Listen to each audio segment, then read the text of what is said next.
माथेरानला फॅमिली सोबत येण्यासाठी शोधत आहात एक खास हॉटेल, जिथे प्रत्येक सुट्टी बनते एक सुंदर आठवण. माथेरान रेल्वे स्टेशन पासून अवघ्या 7 मिनिटांच्या अंतरावर निसर्गाच्या सान्निध्यात वसलेलं सेसिल हॉटेल माथेरान. फॅमिलीसाठी प्रशस्त एसी रूम्स, शांत आणि आरामदायी प्रायव्हेट विलाज, मुलांसाठी खेळण्यांची खास व्यवस्था आणि आनंददायी स्विमिंग पूल, तसंच स्वादिष्ट शुद्ध शाकाहारी भोजनासाठी प्रशस्त डायनिंग हॉल. आराम, आनंद आणि आपल्या माणसांसोबत घालवलेले खास क्षण, हे सगळं अनुभवण्यासाठी भेट द्या सेसिल हॉटेल माथेरान. बुकिंगसाठी स्क्रीनवर दिसणाऱ्या नंबरवर आत्ताच कॉल करा आणि तुमचा फॅमिली मुक्काम निश्चित करा. 2 वर्ष झाले काम चालू आहे. काम एकदम स्लो चालू आहे. म्हणजे एकच स्लॅब झालाय आणि ठेव पण अजून 2 बाकी आहेत.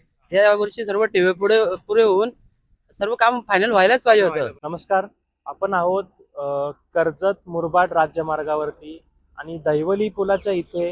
या पुलाचे काम गेली 2.5 वर्ष झालं चालू आहे. तसं बघितलं तर या पुलाचे काम 1 वर्षामध्ये संपायला पाहिजे होतं, पण तसं इथं काही दिसत नाहीये. गेली 2.5 वर्ष अजून हे पुलाचं काम चालू आहे आणि मध्येच इथं अजून एक खांब तयार करायचं आहे. म्हणजे अजून 1-1.5 वर्ष याच्यामध्ये हे असे घालवणार आहेत. तर या संदर्भात आपल्यासोबत चर्चा करण्यासाठी सामाजिक कार्यकर्ते व माहिती अधिकार गोरख शेफ आपल्यासोबत आहेत. तर गेली 2.5 वर्ष या पुलाचं काम चालू आहे. नक्की हे काम एवढ्या संत गतीने का होतंय, काय कारण आहे?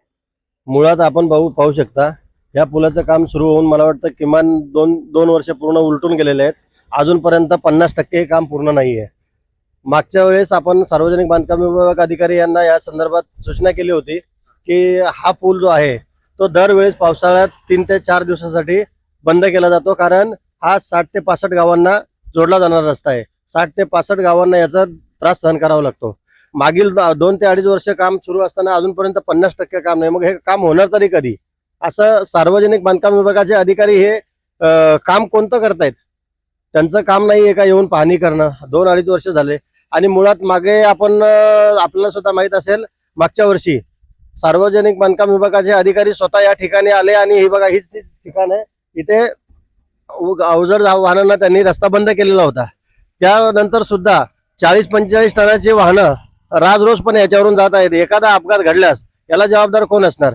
सार्वजनिक बांधकाम विभाग अधिकारीचा हलगर्जी व निष्काळजीपणा हा टोकाला पोहोचलेला आहे, एवढं मी सांगेल तुम्हाला. नक्कीच या पुलावरती अवजड वाहनांना बंदी आहे, तरी देखील इथे अवजड वाहनं राजरोजपणे जातात असं तुमचं म्हणणं आहे? 100%. किमान 40-45 टनाचे जिथे इथे कन्स्ट्रक्शन चालू आहेत, ज्या लोड गाड्या येतात हेवी व्हेकल, त्या 45-50 टनाच्या जवळपास असतात.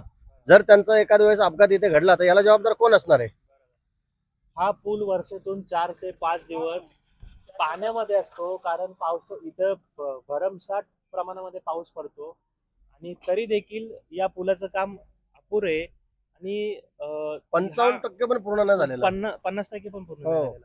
बऱ्याच ठिकाणी असं असतं की पूल बनतो पण त्याच्या मागची पुढची जागा भूसंपादन झालेली नसते. असं इथं बघायला मिळतंय का? नक्कीच आपल्याला दाखवतोय. आता जर बघितलं की पूल तर बनून तयार आहे, पण या पुलाच्या मागची जागा आणि या पुलाच्या त्या बाजूची जागा अजून भूसंपादन झालेली नाहीये. नाही, मुळीच नाहीये. या संदर्भात मी जे संबंधित शेतकरी आहेत त्यांच्यासोबत चर्चा सुद्धा केली की आपल्याला या संदर्भात कोणती माहिती आलेली का? त्यांनी सांगितलं आम्हाला निव्वळ एक नोटीस आलेली आहे, त्यानंतर कोणत्याही प्रकारचे अधिकारी आमच्यापर्यंत आलेले नाहीत, आम्हाला कोणतीही माहिती मिळाली नाहीये. जर हा पूल बनवला सुद्धा आपण अजून 1 वर्षानंतर, तर आपण त्या गाड्या सोडणार कुठून? हे आपण पाहू शकता, इथे बघा पूर्ण कंपाऊंड केलेलं आहे. हा रस्ता अजून मोकळा नाहीये. मग तुम्ही कोणत्या प्रकारची कामं करतात? हे जे कर्जत खालापूर तालुक्यातले जे सार्वजनिक बांधकाम विभागाचे अधिकारी आहेत, यांच्या या हलगर्जी व निष्काळजीपणामुळे कर्जत तालुक्यातील सर्व नागरिकांना, या 60 ते 65 गावातल्या नागरिकांना याचा त्रास सहन करावा लागतोय. आणि हा एकमेव मी सांगेल की इथले प्रतिनिधी अधिकाऱ्यांना मोकाट सोडत आहेत. कारण आपण प्रतिनिधी निवडून देतो, ते काम असतं अधिकाऱ्यांवर वचक ठेवणं, दबाव ठेवणं. पण आपण पाहू शकता सरळ बघा, हा रस्ता इथे समाप्त होणार. याच्यानंतर आपण इथून गाड्या सोडणार कुठून? ही ज्या शेतकऱ्यांची जागा आहे त्यांच्यासोबत तुम्ही कोणत्याही प्रकारची चर्चा करत नाहीयेत, पुढचा कोणताही मार्ग निवडत नाहीयेत. मग कोणत्या प्रकारचं तुम्ही काम करताय? आणि या पुलामध्ये कुठे सेफ्टी पर्पज किंवा इथं धोक्याचे बोर्ड वगैरे कुठंच लावलेले दिसत नाही. हा निष्काळजीपणा आहे का? निष्काळजी म्हणजे बघ, आपण आता जिथे उभे आहोत या ठिकाणी एखादी 25-30 टनाची गाडी उभी राहिली तर 100% हा खचणार आणि डायरेक्ट खड्ड्यामध्ये आपण दाखवा इथे हे बघा, डायरेक्ट खड्ड्यामध्ये जाऊ शकते. आता तरी यांनी इथे माती टाकली आहे, मुरुम टाकलाय. याच्या अगोदर इथे निव्वळ खड्डा होता आणि 50 ते 55 फूट खोल रुंदीवर खड्डा होता. अशा परिस्थितीवर हे काम करतायत. अधिकाऱ्यांचं काम आहे की नाही याच्यावर लक्ष देणं. गेली 2.5 वर्ष याचं काम असंच रखडलंय. अजून पण मला वाटतं 1-1.5 वर्ष किंवा बरेच मुळीच होऊ शकत नाही, कारण अजून 50% काम पूर्ण आहे, वरचं पूर्ण बाकी आहे. हे कॉलम मध्ये ते टाकणं बाकी आहे. भूसंपादनाचा महत्वाचा मुद्दा आहे. जर त्यांनी दिलीच नाही जागा तर मग हा पूल बांधून उपयोग तरी काय? हे तुमचे आमचे जे कर भरलेले जे सर्वसामान्य नागरिकांचे पैसे आहेत ते बरोबर. आणि जर हा जो जुना पूल आहे या जुना पुलाला जर धोका निर्माण झाला, एक तर त्याच्यावर अवजड वाहनांना बंदी आहे आणि इन केस पावसामध्ये त्याला काय डॅमेज झाला तर पर्यायी मार्ग काय आहे त्याला? पर्यायी मार्ग इथून एकच आहे, किमान 20 ते 22 किलोमीटर अंतरावरून कर्जतला जाऊन नंतर वाहनांना पुन्हा याच ठिकाणी आपण समोर जे दैवली गाव आहे 20-22 किलोमीटरचा फेरफटका मारून नागरिकांना इथे येणं आहे. आणि मी तर सरळ सांगेल की जर या वर्षी काही अनावधानाने कोणाचा दुखापत होऊ नये, जर घटना घडली तर सार्वजनिक बांधकाम विभागाच्या अधिकाऱ्यांवर व ठेकेदारावर मनुष्यवधाचा गुन्हा दाखल केला जाईल. त्यासाठी सर्वात पहिला आंदोलक म्हणून मी इथे उभा असेल. या बांधकाम विभागाचं कार्यालय नक्की कुठे आहे? आपण खूप महत्वाचा प्रश्न विचारला. आता आपण कर्जतमध्ये सार्वजनिक बांधकाम विभागाचे कार्यालय आहेत, खालापूरमध्ये आहेत, पनवेलला सुद्धा आहेत. आपल्याला कर्जत, खालापूर, पनवेल न देता कर्जतकरांना दिशाभूल करण्यासाठी कर्जतकरांच्या सर्वसामान्य नागरिकांना उरणपर्यंत जावं लागतं 80 ते 90 किलोमीटर. यांचं मूळ एकच कारण आहे की सर्वसामान्य नागरिकांनी त्रास झाला पाहिजे, हे त्यांच्यापर्यंत पोहोचला नाही पाहिजे. पोहोचलंच नाही. त्याला कारण काय? कारण यांचे एवढे हलगर्जी व निष्काळजी पण आहेत. यांचं कार्यालय नेहमी कर्जतकरांनी भरलेलं दिसेल. कारण कित्येक ठिकाणी आपण रस्त्यांच्या दुरावस्था पाहताय. कर्जतमध्ये अजून 20 ते 25% रस्तेच नाहीयेत. या सर्व कारणांसाठी त्यांचा घोळबंगाळ लपवण्यासाठी या अधिकाऱ्यांनी आपलं कार्यालय हे कर्जतवाल्यांना उरणचं दिलेलं आहे. हा सर्वात मोठा मूर्खपणा नाही, महामूर्खपणा आहे.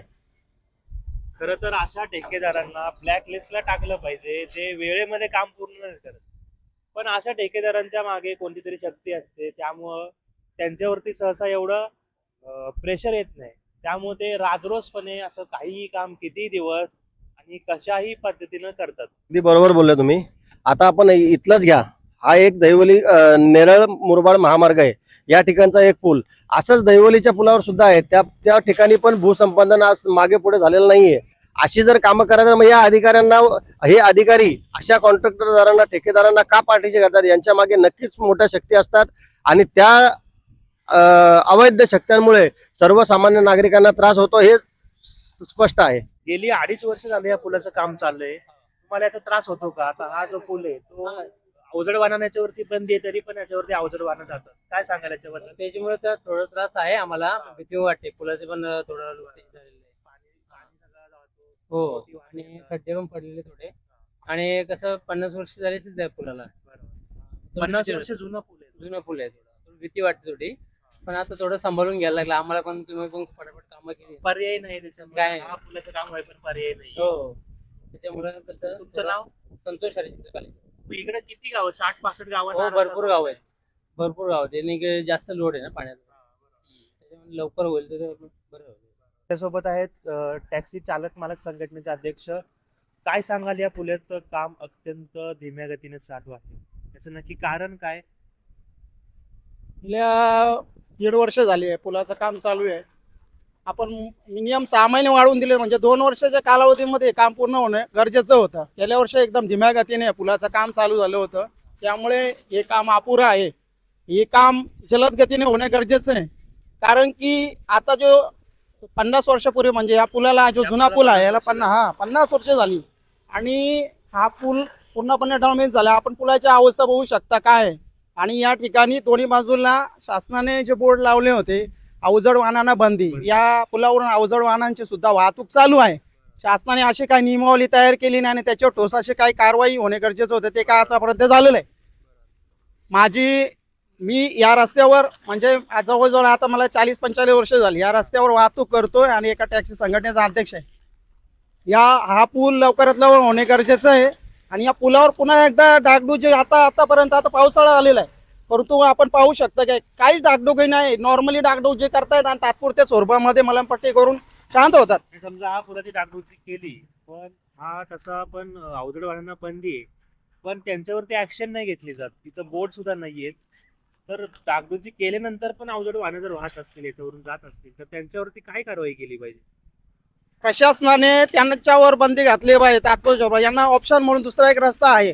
उदाहरणार्थ कशाळेवरून तिकडून त्या मार्गी मुरबाड हवेवरून म्हणजे पलीकडून तिकडून त्यांना एंट्री द्यावी. आणि सध्या जे रस्त्याचं पण काम चालू आहे, शिवाय पुलाचं काम या अशा अवस्थेमध्ये आहे, तर या ठिकाणी अवजड वाहन आहेत मोठं, त्यांना बंदीच घातली पाहिजे. त्यांच्यावर कारवाई केली पाहिजे प्रशासनाने. या पुलाच्या पुढच्या बाजूला आणि मागच्या बाजूला अजून भूसंपादन नाही झालेलं. समजा त्या शेतकऱ्यांनी जागाच नाही दिली, तर हा पूल असाच वाईट पडेल का? तर यासाठी प्रशासनाने योग्य तो त्यांच्या स्तरावरती पावलं उचलली पाहिजेत. शेतकऱ्यांचा जो विषय आहे जागेचा, आम्ही पाहतोय की काम पण चालू आहे, जे ते अरुंद स्वरूपात काही ठिकाणी रुंदीकरण आहे, काही ठिकाणी रुंदीकरण नाहीये. त्या ठिकाणी जो जागेचा विषय आहे, महसूल विभाग किंवा प्रशासन बांधकाम विभाग यांनी शेतकऱ्यांची सल्ला मसलत करून मिटिंग घेऊन तो प्रश्न सोडवला पाहिजे, जेणेकरून हा जो रस्ता आहे याची रुंदी पण होणे गरजेचं आहे. कारण की 2 वाहनं पास झाले, ते तिसरा वाहन पास होत नाही. सध्या खूप मोठे प्रॉब्लेम चालू आहेत. वाहनांना खूप त्रास, वाहन धारकांना त्रास होतोय. पेशंट असतील, अँब्युलन्स जात असतील, या सर्वांनाच याचा त्रास होतोय. म्हणून बांधकाम विभागाने आता हा महामंडळाकडे गेलेला आहे रस्ता, पूर्वी PWD कडे होता. त्यांनी याच्यावरती योग्य तो ठोस असं पाऊल उचलून योग्य ती कारवाई करून प्रश्न सोडवला पाहिजे. गेली 2.5 वर्ष झालं या पुलाचं काम रखडलंय. एकदम संत गतीनं काम चालू आहे, याच्याबद्दल काय बोलाल? हो, 2 वर्ष झाले काम चालू आहे. काम एकदम स्लो चालू आहे. म्हणजे एकच ते स्लॅब झालाय आणि ठेवं पण अजून 2 बाकी आहेत. ह्या वर्षी सर्व ठेवे पुरे होऊन सर्व काम फायनल व्हायलाच पाहिजे होतं, पण काम एकदम स्लो चालू आहे. हा जुना जो पूल आहे तो अत्यंत धोकादायक आहे. याच्यावरती अवजड वाहनांना बंदी आहे, तरी सुद्धा याच्यावरती राजरोसपणे अवजड वाहनं जातात. याच्यावरती काय बोलाल? हो, अवजड वाहनांना बंदी आहेत. अवजड वाहनं खरंच जाता कामा नये, कारण आता पावसाळा सुरू होत आहे. कधी पण पुलावरून पाणी जात आहे, कधी मोडायची शक्यता आहे. हो, त्यामुळे अवजड वाहनांना बंदी आहे, तर पूर्णपणे बंदीच पाहिजे. पण तसं काही बंदी होताना दिसत नाही. तसं कोण पालन करत नाही. हो. किंवा इथं बोर्ड पण लावलेले ते पण हटवले गेले. हो, ते काढून टाकले. ते पण काढून टाकले. तसेच अवजड वाहनं सरळ तशीच चालू आहेत, जशी रोजच्या प्रमाणे असतात. या पुलाच्या इथं पण सेफ्टीचे बोर्ड काही दिसत नाहीये हो. लोकांना, किंवा असं बोर्ड वगैरे लावलेले दिसत नाहीत. हो, याचं पण निष्काळजीपणा दिसून येतो. बरोबर. ते लावून घ्यायला पाहिजेत परत. ते आता पाईप मागच्या पावसाळ्यामध्ये मोडले होते, ते आता 2 दिवस झाले रिपेअर झाले. आता रिपेअर हो, 2 दिवस झाले आता रिपेअर करून घेतले.